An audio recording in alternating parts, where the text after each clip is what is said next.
we're talking about one thing is to start with your D. Your root is here. Your major pentatonic would be. But as long as you've made it up here, now you're in this box and you can do all your hammers. So keep in mind also, with that kind of a fingering where you're starting with your index on the 5th for major pentatonic, you've got the 5th and the 6th of the scale.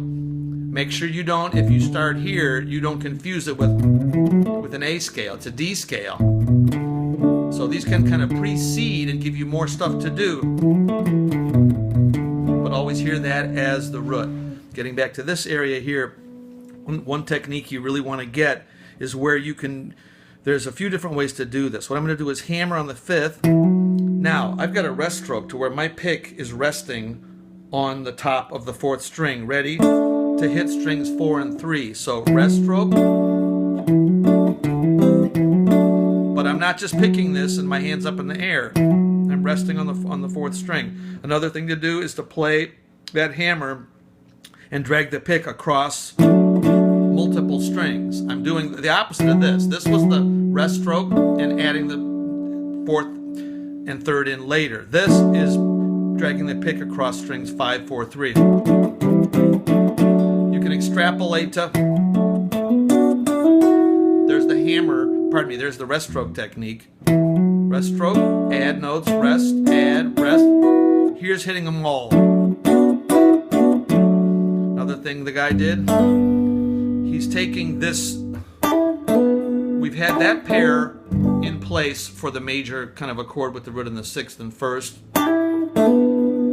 But what the guy does at one point is he's doing the second one in the pair, grabbing the G and getting down to his G root. You can let this go if you need to. Maybe you'd hit it first. Another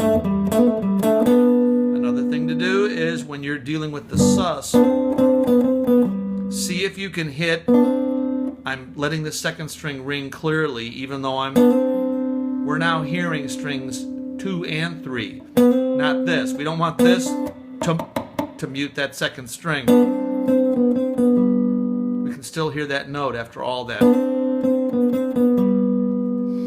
We had a pattern in B minor where we were doing a hammer pull through the scale. We're doing hammer pull and then the next note of the scale as we descend in terms of the pitch. You could have started here. And our resolution points, if we're on the B side, would be there, there, there. If we're on the B side, if we're looking at that as D, then is going to be there for our D. So we can reuse that thing both ways. So there's a bunch of